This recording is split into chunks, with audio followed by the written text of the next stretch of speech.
Selamat siang Mbak Aisyah. Siang Bu. Gimana nih kabarnya Mbak Aisyah hari ini? Alhamdulillah baik ya Bu ya. Alhamdulillah, oke. Temen banget nih, kok tiba-tiba datang ke ruang konseling? Ada apa nih? Iya Bu, ada yang ingin saya bicarakan. Saya ini bingung mau cerita ke siapa. Oh, seperti itu ya Mbak ya. Oke, sebelum Mbak Aisyah bercerita ya Mbak ya, Ibu tanya nih, Mbak Aisyah tuh udah pernah konseling belum sih? Sudah Bu. Sudah ya, berarti ini bukan pertama kali. Iya. Oke.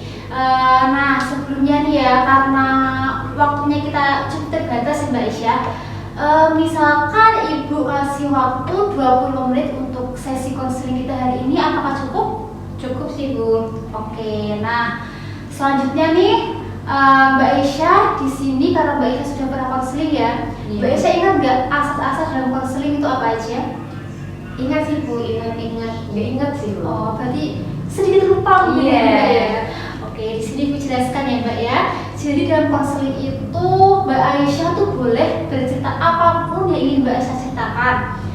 Mbak Aisyah ingin menangis, ingin sedih gitu, nggak apa-apa, semua dilakukan aja di sini. Dan Mbak Aisyah terbuka kepada Ibu sebagai seorang konselor. Mbak Aisyah menceritakan segala masalahnya. Nah itu Mbak Aisyah, itu tuh sesuai dengan salah satu asas dalam konseling, yaitu asas keterbukaan. Selanjutnya, ketika nanti Mbak Aisyah bercerita, Mbak Aisyah tidak perlu takut kayak nanti ceritaku dibocorin nggak ya, atau nanti ada yang tahu nggak ya aku cerita ini gitu. Nggak usah takut ya Mbak, karena di dalam konseling itu ada yang namanya asas kerahasiaan. Jadi segala sesuatu yang Mbak Aisyah ceritakan di sini pasti nanti bersifat rahasia seperti itu. Hanya Ibu dan juga Mbak Aisyah yang tahu. Seperti Mbak Aisyah paham?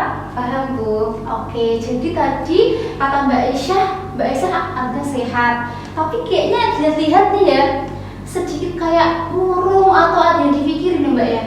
Iya nih Bu, saya ini sebenarnya lagi sedih soalnya habis tes masuk ke dokteran, tapi saya nggak lolos Bu.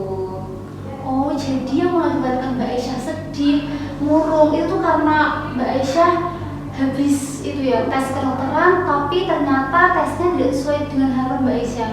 Iya Bu, saya padahal sudah belajar dengan giat, dengan sekeras mungkin saya belajar, tapi ternyata saya tidak lolos. Oke, seperti itu ya Mbak. Nah, ketika mengalami hal tersebut nih, bagaimana ataupun apa yang ada di pikiran Mbak Aisyah?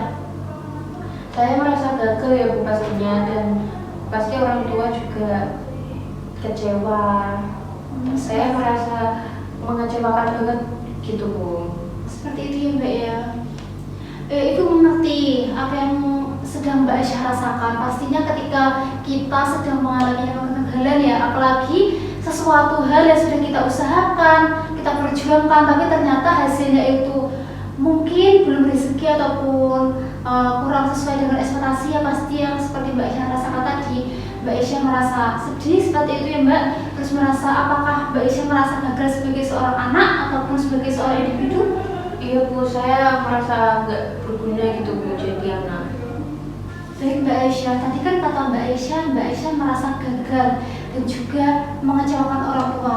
Nah, apakah itu juga mengakibatkan Mbak Aisyah itu merasa tidak berguna atau seperti apa Mbak? Iya Bu, saya merasa nggak berguna karena saya tidak berhasil nih masuk jurusan impian saya.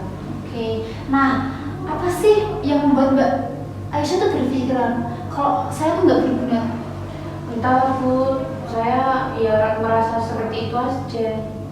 Seperti itu ya Mbak ya. Berarti itu berasal dari pikirannya Mbak Aisyah ya. Baik Mbak Aisyah, jadi yang membuat Mbak Aisyah itu bersedih dan juga merasa tidak berguna itu tuh karena Mbak Aisyah itu mengalami kegagalan dalam tes kedokteran Mbak. Iya Bu. Nah, setelah mengetahui hasil tersebut nih Mbak, apa yang langsung ada di pikiran Mbak Aisyah? Waduh Bu, saya merasa gagal total Bu. Oke, jadi apakah ada pikiran bahwasannya ketika Mbak Aisyah tidak lolos kedokteran, berarti Mbak Aisyah itu juga gagal dalam segala hal? Iya Bu, saya mikir gitu Bu, saya gagal pokoknya. Nah, apa yang kamu rasakan ataupun apa yang kamu pikirkan Mbak ketika Mbak Aisyah itu memiliki pikiran seperti itu? Ya pastinya ya sedih, malu, dan nggak bersemangat banget Bu untuk menjalani hidup selanjutnya ini. Jadi karena pikiran tersebut ya Mbak, itu pasti mengganggu Mbak Aisyah kan ya. Jadi membuat Mbak Aisyah tuh sedih, terus malu, kehilangan motivasi seperti itu kan Mbak? Iya Bu, saya juga malas untuk berinteraksi, beraktivitas sama orang. Oke Mbak Aisyah, sekarang nih mari kita pikirkan bersama ya Mbak ya. Apakah benar seseorang yang tidak lolos kedokteran sudah berarti gagal total dalam kehidupannya Mbak? Tidak juga ya Bu sebenarnya. Nah, apakah Mbak Aisyah tuh punya kenalan atau mengenal orang yang dia itu pernah gagal tes kedokteran tapi dia juga bisa berhasil dalam hal lain? Ada sih Bu beberapa. Nah, kalau begitu ya Mbak ya, apakah tidak lolos kedokteran itu juga merupakan bukti bahwa kalau Mbak Aisyah itu nggak berguna? Kalau dipikir lagi sih enggak ya Bu ya. Nah, berarti pikiran Mbak Aisyah nih ya, kalau Mbak Aisyah itu merasa tidak berguna, itu tuh merupakan sebuah pemikiran keras dari Mbak Aisyah sendiri kepada diri Mbak Aisyah sendiri kan? Iya Bu, saya rasa begitu. Nah, oke Mbak Aisyah. Sekarang nih, menurut Mbak Aisyah, setelah Mbak Aisyah mengalami kegagalan dalam tes kedokteran, pikiran rasional Mbak Aisyah setelah mengikuti konseling ini tuh seperti apa? Saya memang tidak lolos kedokteran ya Bu ya tahun ini, tapi bisa nih saya ikut lagi kesempatan ke tahun depan mungkin. Bagus, apalagi Mbak? Tidak lolos juga nggak apa-apa ya Bu ya, bukannya saya nggak mampu, tapi atau tidak memiliki masa depan. Oke Mbak, bagus sekali pemikiran Mbak Aisyah. Dengan cara berpikir Mbak Aisyah seperti itu, pastinya Mbak Aisyah berpikir secara lebih realistis dan juga lebih sehat. Iya Bu, saya juga merasa lebih lega ketika memikirkan seperti itu. Oke, nah nih ya Mbak Aisyah, apa sih pelajaran nih yang bisa Mbak Aisyah dapatkan di sesi konseling hari ini?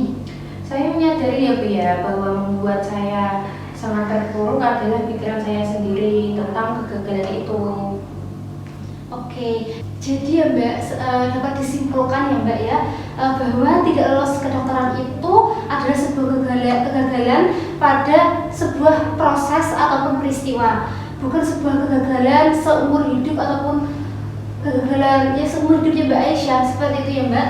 Iya Bu, saya jadi mengerti sekarang. Oke, nah setelah hal ini nih, apa sih langkah yang akan Mbak Aisyah ambil? Mungkin saya akan mencari jalan alternatif jurusan lain dan tetap mengembangkan kemampuan saya ya Bu ya. Baik, bagus sekali Mbak Aisyah. Ibu merasa ikut senang dan juga ikut bangga dengan keputusannya Mbak Aisyah. Dengan ini semoga semangatnya Mbak Aisyah kembali ya Mbak ya.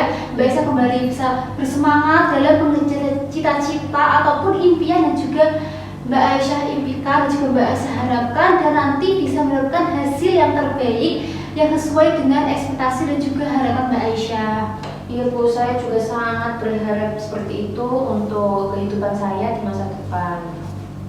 Oke Mbak Aisyah, setelah sesi konseling yang sudah kita laksanakan hari ini, gimana nih perasaannya Mbak Aisyah setelah melaksanakan konseling?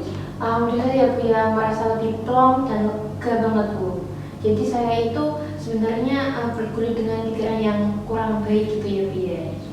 Berarti setelah konseling ini pikirannya mungkin lebih baik ya Mbak ya? Iya Bu, lebih terbuka lagi, ternyata nggak apa-apa kok gitu loh. Iya, baik Mbak Aisyah. Ibu juga ikut senang ya, akhirnya Mbak Aisyah bisa meluapkan ceritanya Mbak Aisyah hari ini dan juga Mbak Aisyah bisa mendapatkan jalan keluar atas masalah yang sedang Mbak Aisyah alami. Iya Bu, saya juga makasih ya Bu, Ibu sudah mau mendengarkan cerita saya. Sama-sama Mbak Aisyah. Nah ini tuh sepertinya ya Mbak, ini karena waktunya terbatas ya, dan ini sudah 20 menit ya. Mungkin kita akhiri dulu untuk sesi konseling hari ini, tapi nanti kita akan ketemu lagi di 2 minggu kemudian. Ibu akan follow up mengenai perkembangan Mbak Aisyah. Tadi kan Mbak Aisyah bilangnya mau milih jurusan yang lain kan ya. Iya. Nah nanti Ibu tunggu perkembangannya. Semoga dengan pilihan Mbak Aisyah yang baru ini mendapatkan hasil yang baik yang sesuai dengan yang Mbak Aisyah harapkan. Iya Bu. Oh ya, nanti pulangnya itu nanti diantar atau naik sendiri tadi? Dijemput Bu. Oh, dijemput. Oke. Terima kasih ya Mbak Isya. Semoga konseling hari ini bermanfaat dan hati-hati juga di jalan ketika pulang. Iya Bu, saya pamit undur diri dulu ya Bu. Yes.